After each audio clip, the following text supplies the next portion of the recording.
हाँ जी student, so I welcome you all in this class. ਅੱਜ ਆਪਾਂ ਟਾਸਕ 1 ਹੀ ਕਰਾਂਗੇ। ਜਿਵੇਂ ਆਪਾਂ ਕੱਲ ਪ੍ਰੋਸੈਸ ਚਾਰਟ ਦੀ ਵੀਡੀਓ ਪਾਈ ਸੀ, ਅੱਜ ਆਪਾਂ ਵੀਡੀਓ ਪਾਵਾਂਗੇ ਲਾਈਨ ਗ੍ਰਾਫ ਦੀ। It is dual line graph. Basically ਆਪਾਂ ਡਿਊਲ ਲਾਈਨ ਗ੍ਰਾਫ ਲੈ ਕੇ ਚੱਲਾਂਗੇ। ਇੱਕ ਲਾਈਨ ਦਿੱਤੀ ਹੋਈ ਹੈ, ਇੱਕ ਸੈਕਿੰਡ ਲਾਈਨ ਦਿੱਤੀ ਹੋਈ ਹੈ। ਅੱਜ ਦਾ ਜਿਹੜਾ ਆਪਣਾ ਸਿਨੈਰੀਓ ਹੈ ਉਹ ਇਹਦੇ ਉੱਪਰ ਫੋਕਸ ਕਰੂਗਾ ਕਿ ਲਾਈਨ ਗ੍ਰਾਫ ਨੂੰ ਆਪਾਂ ਕਿਸ ਤਰੀਕੇ ਨਾਲ ਕਰਨਾ ਹੈ।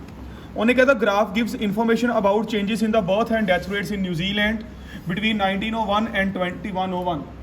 200 ਸਾਲ ਦੀ ਗੱਲ ਕੀਤੀ ਗਈ ਹੈ। ਫਸਟ ਆਫ ਆਲ ਆਪਾਂ ਵੋਕੈਬਲਰੀ ਨਾਲੋਂ ਨਾਲ ਤਿਆਰ ਕਰ ਲਾਂਗੇ। 200 ਸਾਲ ਦਾ ਮਤਲਬ ਹੋ ਗਿਆ 20 ਡੈਕੇਡਸ, ਇੱਕ ਡੈਕੇਡ ਦੇ 10 ਸਾਲ, ਤੇ ਵੱਡੀ ਗੱਲ ਹੈ 2 ਸੈਂਚੁਰੀਜ਼। ਠੀਕ ਹੈ ਨਾ, 2 ਸੈਂਚੁਰੀਜ਼ ਦੀ ਆਪਾਂ ਗੱਲ ਕਰ ਸਕਦੇ ਹਾਂ। ਸਭ ਤੋਂ ਪਹਿਲੇ ਉਹੀ ਗੱਲ ਇੰਟਰੋ ਲਿਖਾਂਗੇ। ਤੁਸੀਂ ਸਾਡੀਆਂ ਪੁਰਾਣੀਆਂ ਵੀਡੀਓਜ਼ ਦੇਖੀਆਂ ਹੋਣਗੀਆਂ ਕਿ ਆਪਾਂ ਇੰਟਰੋ ਕਿਸ ਤਰੀਕੇ ਨਾਲ ਲਿਖਦੇ ਹਾਂ। The meaning of introduction is rephrasing the statement in your language. It will be followed by an overall. ਉਸ ਤੋਂ ਬਾਅਦ ਆਪਣਾ ਓਵਰਆਲ ਬਣ ਕੇ ਤਿਆਰ ਹੋਊਗਾ। ਇੰਟਰੋ ਐਂਡ ਓਵਰਆਲ ਇਹ ਸਾਰਾ ਕੁਝ ਅਕਮੂਲੇਟਿਡ ਮੈਨਰ ਦੇ ਵਿੱਚ, ਕੋਲੈਬੋਰੇਟਿਡ ਮੈਨਰ ਦੇ ਵਿੱਚ 60 ਔਰ 70 ਵਰਡਸ ਤੱਕ ਜਾਣਗੇ, ਬਿਕੋਜ਼ ਆਪਾਂ ਵਰਡ ਲਿਮਿਟ ਨੂੰ ਧਿਆਨ 'ਚ ਰੱਖ ਕੇ ਚੱਲਣਾ। ਮੈਂ ਬਾਰ-ਬਾਰ ਕਹਿੰਦਾ ਸਟੂਡੈਂਟ, ਤੁਹਾਨੂੰ ਇੱਕ ਗੱਲ ਦੀ ਸਲਾਹ ਦਿੰਦਾ ਕਿ ਵਰਡ ਲਿਮਿਟ ਦਾ ਕੋਈ ਚੱਕਰ ਨਹੀਂ ਪੈਂਦਾ, ਪਰ ਗੱਲ ਆ ਹੁੰਦਾ more will be the words, more will be the time consumption. ਠੀਕ ਹੈ, word will be directly proportional to time consumption. So ਇਸ ਚੀਜ਼ ਨੂੰ ਥੋੜਾ ਧਿਆਨ ਰੱਖ ਕੇ ਚੱਲਿਆ ਕਰੋ। ਹੁਣ ਧਿਆਨ ਨਾਲ ਦੇਖੋ, ਉਹ ਕਹਿ ਰਿਹਾ ਦਾ graph gives information about changes in the birth and death rates in New Zealand. New Zealand ਦੀ ਉਹ ਗੱਲ ਕਰ ਰਹੇ ਆ ਬਿਟਵੀਨ 1901 ਐਂਡ 2101। ਸੋ ਆਪਾਂ ਕੀ ਲਿਖਾਂਗੇ?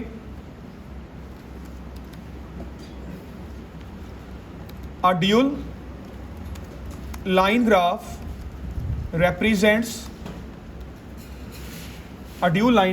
represents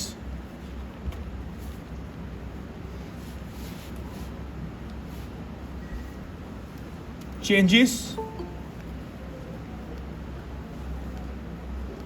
ਹੁਣ ਤੁਸੀਂ ਚੇਂਜਸ ਉਹਨੇ ਲਿਖਿਆ ਹੋਇਆ, ਤੁਸੀਂ ਲਿਖ ਦਿਓ ਵੇਰੀਏਸ਼ਨਸ। ਆਪਾਂ ਰੀਫਰੇਜ਼ਿੰਗ ਕਰਨੀ ਹੁੰਦੀ ਹੈ ਨਾ, ਥੋੜੀ ਵੋਕੈਬ ਯੂਜ਼ ਕਰਨੀ ਹੈ। ਚੇਂਜਸ ਆਪਣੇ ਕੋਲ ਆ ਜਾਊਗਾ variations in the birth and death rates in New Zealand from 1901 to 2101। from 1901 to 2101। 1901 ਤੋਂ ਲੈ ਕੇ 2101 ਤੱਕ ਦੀ ਗੱਲ ਕੀਤੀ ਗਈ ਹੈ। Overall it is evident that, ਹੋਰ ਕੁਝ ਹੈ ਹੀ ਨਹੀਂ ਲਿਖਣ ਲਈ। ਹੋਰ ਮੈਂ ਲਿਖਾਂ ਵੀ ਕੀ? ਇੱਕ ਚੀਜ਼ ਲਿਖ ਸਕਦੇ ਹਾਂ, ਬਰਥ ਐਂਡ ਡੈਥਸ 000S। ਇਹਦਾ ਮਤਲਬ ਹੈ ਥਾਊਜ਼ੈਂਡਸ ਦੇ ਵਿੱਚ ਹੈ। ਕਿਹਦੇ ਵਿੱਚ ਹੈ? ਥਾਊਜ਼ੈਂਡਸ। ਦੇਖੋ ਬੱਚੇ, ਜੇ ਤੁਹਾਨੂੰ ਲੱਗਦਾ ਕਿ ਤੁਹਾਨੂੰ 000 ਬਾਰ-ਬਾਰ ਲਿਖਣ ਲੱਗਿਆ ਕੋਈ ਪ੍ਰੋਬਲਮ ਆਉਂਦੀ ਹੈ, ਇੰਟਰੋ ਦੇ ਵਿੱਚ ਲਿਖ ਦਿਓ ਕਿ ਬਰਥ ਐਂਡ ਡੈਥ ਰੇਟ ਕਿਹਦੇ ਵਿੱਚ ਕੈਲੀਬ੍ਰੇਟ ਹੋ ਕੇ ਆਇਆ ਆਪਣੇ ਕੋਲ 000S ਦੇ ਵਿੱਚ, ਮਤਲਬ ਥਾਊਜ਼ੈਂਡਸ ਦੇ ਵਿੱਚ। ਪਰ ਮੈਨੂੰ ਕੋਈ ਪ੍ਰੋਬਲਮ ਨਹੀਂ ਹੈ, ਮੈਂ ਤਾਂ ਲਿਖਾਂਗਾ ਥੱਲੇ। ਤੁਸੀਂ ਜੋ ਮਰਜ਼ੀ ਲਿਖ ਸਕਦੇ ਹੋ, ਇਹਨੂੰ ਕੋਈ ਗਲਤ ਨਹੀਂ ਕਰੂਗਾ ਤੁਹਾਡਾ। ਠੀਕ ਹੈ ਜੀ। Overall it is obvious that ਜਾਂ it is evident that during starting year 1901 ਲਿਖਣ ਤੋਂ ਬਚੋ ਥੋੜਾ ਜਿਹਾ। During starting year death rate was lesser than birth rate. However,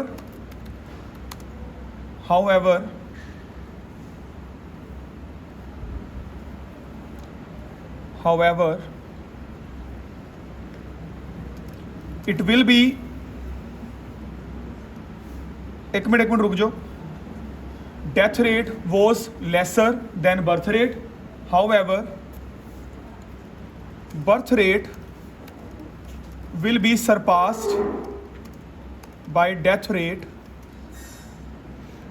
after 2 centuries। मैं ठीक कह रहा? Death rate, birth rate will be surpassed। surpass ਹੁੰਦਾ है ਡੋਮੀਨੇਟ ਕਰ ਦਿੱਤਾ ਜਾਊਗਾ, ਉਹਨੂੰ ਟੱਪ ਜੂਗਾ। ਕੌਣ ਟੱਪ ਜੂਗਾ ਉਹਨੂੰ? ਡੈਥ ਰੇਟ ਆਫਟਰ 2 ਸੈਂਚੁਰੀਜ਼, ਮਤਲਬ 200 ਸਾਲ ਬਾਅਦ। ਦੇਖੋ ਆਪਾਂ ਦੋ ਤਰ੍ਹਾਂ ਦਾ ਓਵਰਆਲ ਬਣਾਇਆ। ਪਹਿਲੇ ਆਪਾਂ ਗੱਲ ਕੀਤੀ ਹੈ ਪਾਸਟ ਦੀ, ਫਿਰ ਆਪਾਂ ਗੱਲ ਕਰ ਰਹੇ ਹਾਂ ਫਿਊਚਰ ਦੀ। ਇਜ਼ ਇਟ ਕਲੀਅਰ ਨਾਓ?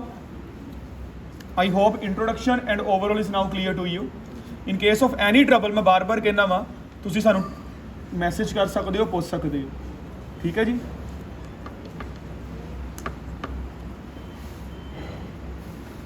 ਅੱਜ ਵੀ ਰਿਜ਼ਲਟ ਆਏ ਆ ਰਾਈਟਿੰਗ 'ਚੋਂ 7 2 ਜਣਿਆਂ ਦੇ ਆ।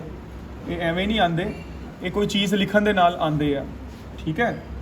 ਆਪਣੇ ਬਾਬਾ ਆਇਲਸ ਫਿਰੋਜ਼ਪੁਰ ਦਾ ਆਹੀ ਰਿਜ਼ਲਟ ਰਿਹਾ ਹਮੇਸ਼ਾ, ਖਾਸ ਕਰਕੇ ਰਾਈਟਿੰਗ ਐਂਡ ਰੀਡਿੰਗ ਦਾ। So body part 1 according to given data. ਬੱਚੇ ਬਸ ਮੈਂ ਇੱਕ ਗੱਲ ਤੁਹਾਨੂੰ ਸਮਝਾਉਣਾ ਕਿ ਆਪਾਂ ਟੂ ਸਟਾਰਟ ਵਿਦ ਨਹੀਂ ਲਿਖਣਾ ਬਾਰ-ਬਾਰ। ਉਹ ਕੋਸ਼ਿਸ਼ ਕਰੋ ਕਿ ਉਹ ਰਾਈਟਿੰਗ ਟਾਸਕ 2 ਵਿੱਚ ਹੀ ਰਹਿ ਜੇ। ਟਾਸਕ 1 ਥੋੜਾ ਜਿਹਾ ਤਰੀਕੇ ਨਾਲ ਲਿਖੋ। ਆ ਥੋੜਾ ਕਿ ਆਪਾਂ ਚੈੱਕ ਕਰਨ ਵਾਲਿਆਂ ਨੂੰ ਇੱਕੋ ਚੀਜ਼ ਹੀ ਵਿਖਾਈ ਚੱਲਣੀ ਹੈ ਕਿ ਮੈਨੂੰ ਇੱਕੋ ਚੀਜ਼ ਹੀ ਆਉਂਦੀ ਹੈ, ਮੈਨੂੰ ਹੋਰ ਕੁਝ ਆਉਂਦਾ ਹੀ ਨਹੀਂ।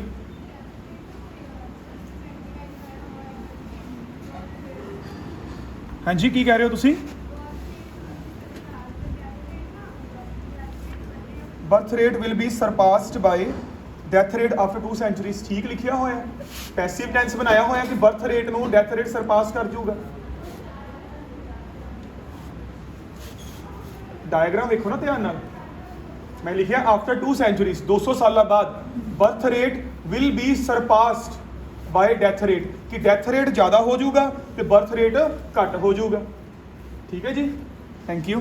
ਕਿਸੇ ਨੂੰ ਵੀ ਪ੍ਰੋਬਲਮ ਆਉਂਦੀ ਹੈ ਨਾ ਨਾਲ ਪੁੱਛ ਲਿਆ ਕਰੋ। ਸਗੋਂ ਵੀਡੀਓ ਦੇਖਣ ਵਾਲਿਆਂ ਨੂੰ ਵੀ ਇਹ ਚੀਜ਼ ਦਾ ਕਵਰ ਹੋ ਜਾਂਦਾ ਪੁਆਇੰਟ ਕਿ ਕਿਹੜੇ ਬੱਚੇ ਨੂੰ ਕਿੱਥੇ ਪ੍ਰੋਬਲਮ ਆਈ ਹੈ। ਆਪਾਂ ਲੋਕਾਂ ਦੀਆਂ ਆਦਤਾਂ ਤੋਂ ਸਿੱਖ ਸਕਦੇ ਹਾਂ, ਗਲਤੀਆਂ ਤੋਂ ਸਿੱਖ ਸਕਦੇ ਹਾਂ। ਹਾਂਜੀ ਇੱਥੇ ਉਹਨਾਂ ਨੇ ਸਰਪਾਸ ਕੀਤਾ ਜਾਂ ਆਪਾਂ? ਹਾਂਜੀ, according to given data comma in 1901 फिर coma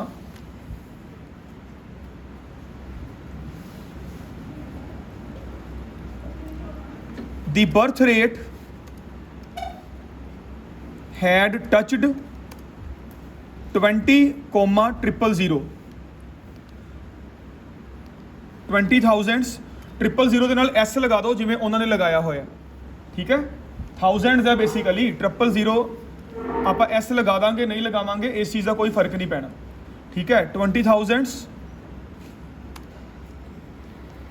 which was approximately which was almost doubled than death rate। ਮੈਂ ਠੀਕ ਕਹਿ ਰਿਹਾ? ਡੈਥ ਰੇਟ ਬੱਚੇ ਦੇਖਿਆ ਜਾਵੇ ਕਿੰਨੇ ਦੇ ਹੈ, 10 ਤੋਂ ਹਲਕਾ ਜਾਂ ਥੱਲੇ, ਹੋ ਸਕਦਾ 9 ਤੇ ਹੋਵੇ, ਪਰ ਬਰਥ ਰੇਟ ਕਿੱਥੇ ਆ ਗਿਆ 20,000 ਤੇ। ਸੋ 10,000 ਦਾ ਜਾਂ 9,000 ਦਾ ਆਲਮੋਸਟ ਕੀ ਹੈ 20,000 ਡਬਲ।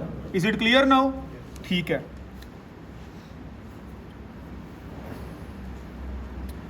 After 2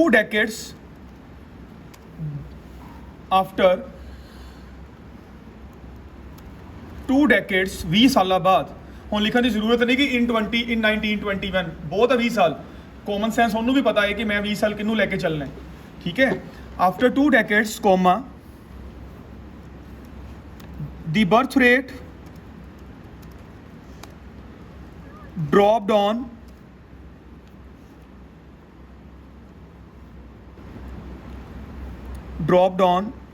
25,000 after touching 30,000। ਧਿਆਨ ਨਾਲ ਦੇਖੋ, 1921 ਤੋਂ ਹਲਕਾ ਪਹਿਲਾਂ 30,000 ਨੂੰ ਟੱਚ ਕਰਕੇ ਡਿੱਗਿਆ ਦੁਬਾਰ ਤੋਂ। ਮੈਂ ਠੀਕ ਕਹਿ ਰਿਹਾ? ਇੱਕ ਪੁਆਇੰਟ ਕਵਰ ਅਪ ਹੋਣਾ ਚਾਹੀਦਾ। ਮੈਂ ਬਾਰ-ਬਾਰ ਤੁਹਾਨੂੰ ਕਹਿ ਰਿਹਾ ਇੱਕ ਪੁਆਇੰਟ। ਠੀਕ ਹੈ, ਡ੍ਰੌਪਡ ਔਨ 20,000, ਮੈਂ ਇਨ ਲਗਾਤਾ, ਧਿਆਨ ਰੱਖਿਓ। Dropped on 25,000 after touching 30,000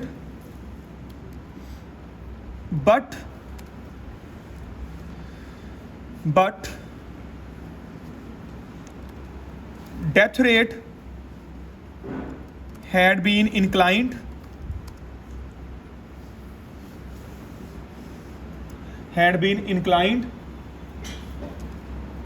by touching 15,000 by touching inclined मतलब ਵੱਧ ਗਿਆ। ਠੀਕ ਹੈ, ਉਹਨੇ 15,000 ਨੂੰ ਟੱਚ ਕਰ ਲਿਆ। Is it clear? Full stop. In 1941 comma former rate ਕਿਹੜਾ ਹੈ? ਦਾ ਬਰਥ ਰੇਟ, ਕਿਉਂਕਿ ਪਹਿਲੇ ਵਾਲਾ ਆਪਾਂ ਰੇਟ ਕਿਹੜਾ ਲੈ ਕੇ ਚੱਲਦੇ ਪਏ ਆ? ਬਰਥ ਵਾਲਾ। ਬਾਅਦ ਵਾਲਾ ਰੇਟ ਕਿਹੜਾ ਲੈ ਕੇ ਚੱਲਦੇ ਪਏ ਆ? ਡੈਥ ਵਾਲਾ, latter rate. Former rate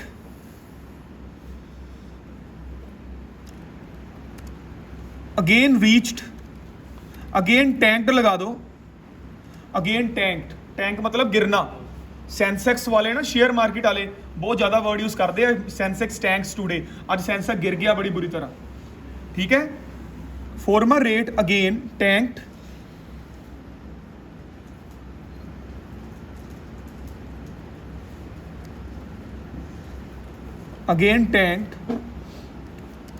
and it was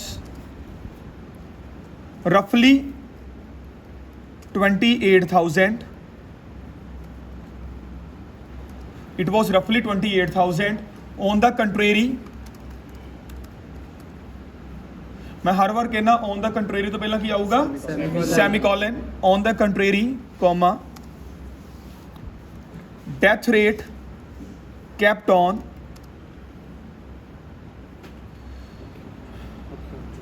surging. Death rate kept on upsurging. Is it clear कि ਇਹ ਵੱਧਦਾ ਰਿਹਾ, ਇਹ ਵੱਧਦਾ ਰਿਹਾ। ਦੱਸਣ ਦੀ ਜ਼ਰੂਰਤ ਨਹੀਂ ਹੈ ਕਿੱਥੇ ਪਹੁੰਚ ਗਏ, ਬਾਰ-ਬਾਰ ਦੱਸਾਂਗੇ 250 ਵਰਡ ਤੇ ਕਰ ਪਾਵਾਂਗੇ ਇਹਨੂੰ ਆਪਾਂ। Is it clear now? ਬਸ ਠੀਕ ਹੈ ਬੱਚੇ, ਹੁਣ ਧਿਆਨ ਨਾਲ ਦੇਖੋ। kept on upsurging, comma and till 2001 until 2001 28,000 deaths had been recorded। मैं ठीक कह रहा कि 2001 तक किनियां मौतां रिकॉर्ड होईयां 28,000, 28,000 deaths had been recorded। बड़ा ध्यान नाल चलांगे, हैड लगावांगे, हैड बीन लगावांगे, वॉज वर लगावांगे, पास्ट इंडेफिनिट दे विच वर्ब दी सेकंड फॉर्म लगावांगे, बिकॉज सारी पास्ट दी गल कीती है। ठीक है, had been recorded.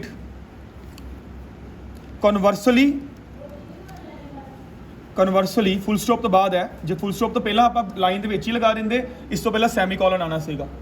Conversely comma after 1941, मैं फिर वापस आया, आफ्टर 1941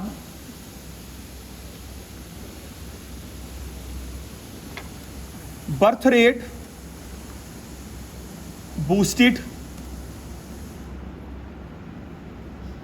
शार्पली, इको दम वधिया, birth rate boosted sharply,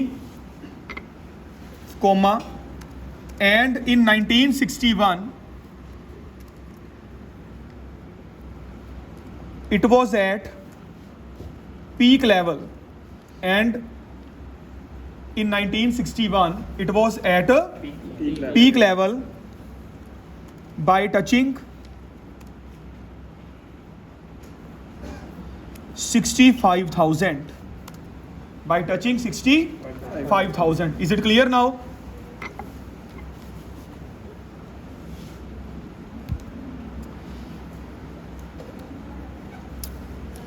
Full stop।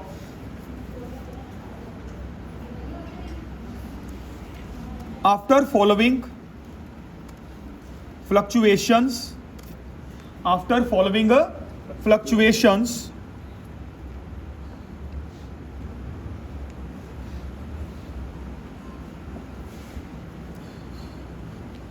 it ਹੁਣ मैं डिक्रीज का सिनोनिम लगाना चाहना, एक तो डिक्लाइन, हाँ जी, इट प्लमेटेड, प्लमेट होंदा गिरना, PLUMMETED, मैनू पूछो स्पैलिंग PLUMMETED। ठीक है, अज जो दोस्तों को स्पैलिंग पूछते हो ना, सब तो प्रॉब्लम इदों खड़ी होंदी है, पता नहीं उन्होंने भी अगों बच्चे सही आते हो कि ना आते हो। ठीक है ना, टीचर को पूछो हमेशा। इट प्लमेटेड, ये गिरिया, एंड कोमा लगा लियो, and in 2001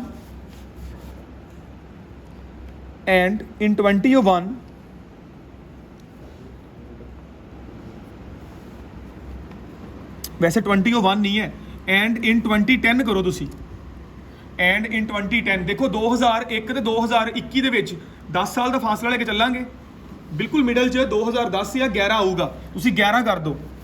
and in 2011 comma 50,000 births were registered. ठीक रहा मैं, बिल्कुल ठीक है जी। 50,000 ਜਿਹੜੇ ਬਰਥ ਸੀਗੇ ਉਹ ਰਜਿਸਟਰ ਪਹਿਲੇ ਰਿਕਾਰਡ ਸੀਗੀਆਂ ਮੌਤਾਂ, ਹੁਣ ਰਜਿਸਟਰ ਨੇ birth. Is it clear now? Full stop. ਅਗਲਾ ਬੀਪੀ ਬਣਾਓ ਨਿੱਕਾ ਜਿਹਾ, ਕਿਉਂਕਿ ਹੁਣ ਤੱਕ ਆਪਾਂ ਪਾਸਟ ਦੀ ਗੱਲ ਕਰਤੀ, ਹੁਣ ਗੱਲ ਆਊਗੀ ਪ੍ਰੈਜ਼ੈਂਟ ਦੀ। ਇੱਕ ਇਹੋ ਜਿਹਾ ਟਾਸਕ ਵਨ ਹੈ ਜਿਹਦੇ ਵਿੱਚ ਤਿੰਨੋਂ ਟੈਂਸਿਸ ਯੂਜ਼ ਹੋਣਗੇ। So now we are heading towards present tense. ਹੁਣ 2021 ਜਾਊਗਾ। Besides this, in current year 2021 फिर comma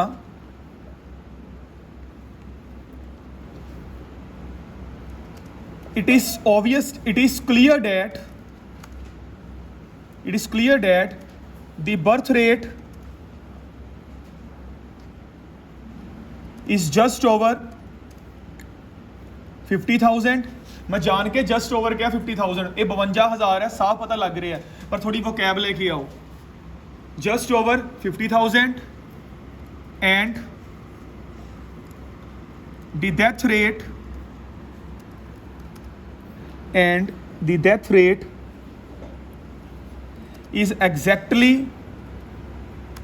at 35,000, is exactly at 35,000। is it clear? बस ਇਹ ਆਪਾਂ ਨੂੰ ਜਾਣ ਕੇ ਇੱਕ ਅਲੱਗ ਤੋਂ ਲਾਈਨ ਬਣਾ ਕੇ ਆ ਦੱਸਿਆ ਕਿ ਮੈਨੂੰ ਪ੍ਰੈਜ਼ੈਂਟ ਟੈਂਸ ਦਾ ਵੀ ਪਤਾ ਹੈ ਕਿ ਤੇ ਪ੍ਰੈਜ਼ੈਂਟ ਟੈਂਸ ਹੈਗਾ। ਚਲੋ ਵੀ ਹੁਣ ਫਿਊਚਰ ਵਾਲੇ ਪਾਸੇ ਲਾਸਟ ਟੈਂਸ ਵੱਲ ਆਪਾਂ ਹੈਡਿੰਗ ਕਰਦੇ ਪਏ ਆ, and that is future tens.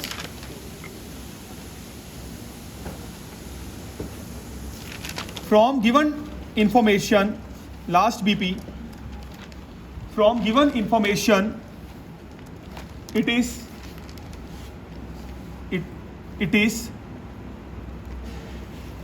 evident that both rates will be same। ਹੁਣ will ਤੇ ਆ ਗਿਆ ਮੈਂ ਕਿਉਂਕਿ 2021 ਲੰਘ ਚੁੱਕਾ ਹੈ। both rates will be same in 2041 by reaching on the mark of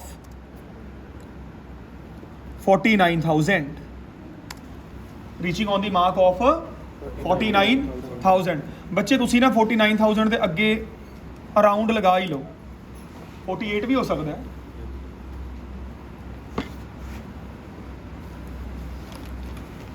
वैसे 49,000 नहीं होगा, रहन दो, नहीं लगाना। प्रोसीजबिलिटी दिखती पई है, एक्यूरेसी दिख रही है, there is no need of increasing one word. Is it okay? ठीक है, चलो भी हुण 2061 रह गया, 81 रह गया ते 2101 रह गया। बस हुण मैं तीनों इक्को झटके च करन लगा कंप्लीट इनू। After 2041 the death rate will सोर मतलब ਵਧੂਗਾ, SOAR। रोर भी आ सकता है, सोर भी आ सकता है। विल सोर and after reaching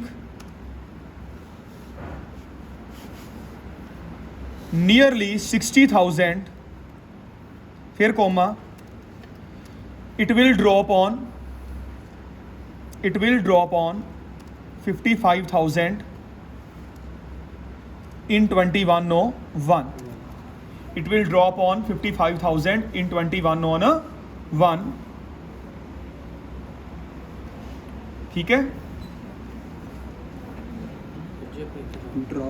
It will drop on 55,000 in 2101। On the other hand, comma, on the other hand, comma, ਮੈਨੂੰ ਪਤਾ on one hand ਆਪਾਂ ਇੱਥੇ ਨਹੀਂ ਯੂਜ਼ ਕੀਤਾ, ਉਹ ਵੀ ਆਪਾਂ ਲਗਾ ਲਾਂਗੇ। on the other hand, comma, the birth rate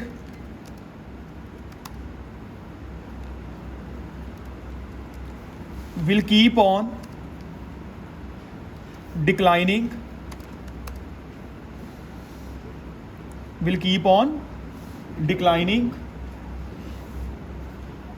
and